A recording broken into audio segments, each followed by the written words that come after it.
If you want to know how this expandable collapsible rod works on the water, does it cast okay? Does it work on fish? Well, I'm about to test it. Welcome back! If you're new to the channel, we cover kayak modifications, spin, and fly fishing. So poke that subscribe button so you don't miss anything. In an earlier video, I talked about this telescopic rod and how cool it was because you could change the length. And you may want to use the long length when you're on the shore, but here in the kayak where I'm constrained, I want to be able to move this in. Now it is a little bit heavy, but it is a backup, so you're not going to use it all day long unless you happen to break your rod at the start of the day. I like the length, even though it makes it heavy, because I can really get some long casts with this.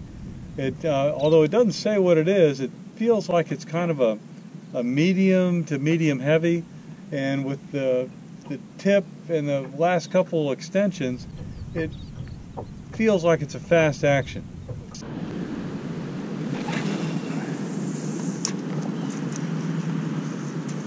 First impressions, got a pretty good cast with a 3/8 ounce jig head and a gulp.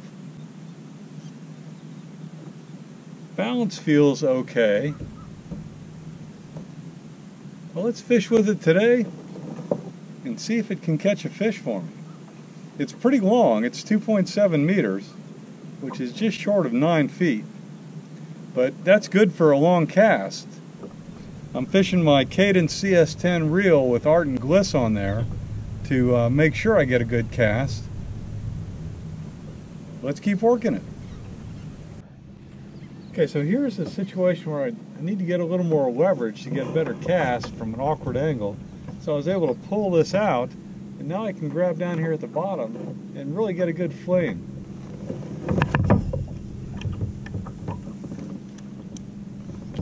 Now I can just collapse it back up and get it out of my way for when it's time to fight the fish. Negative about it is it does not come with a hook keeper, so I had to put this one on, and here's a video to show you how that works. So I want to see how it throws a heavy bottom rig. I got a 1/2 ounce bank sinker and about a 6-inch mullet on there. Let's see what kind of cast I can get with it. I'll throw it into the sweet spot here. Hopefully there's some redfish around. Whoa, that was a great cast. This 9-foot reach makes a difference in getting over by the shoreline. Okay, Runcl rod. I think I've got a good red on here.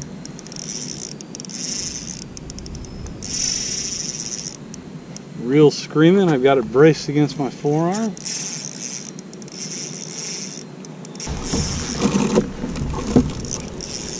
One thing I like about this kayak is I can get over into a comfortable fighting position just by pivoting.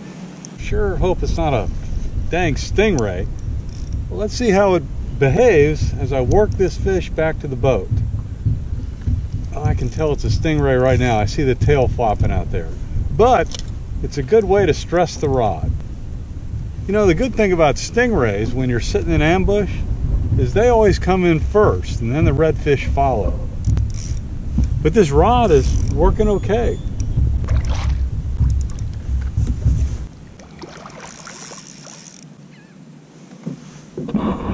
I feel like I've got plenty of good leverage here, because if I want to get more leverage, I can just pull this out and get a better honk on this fish.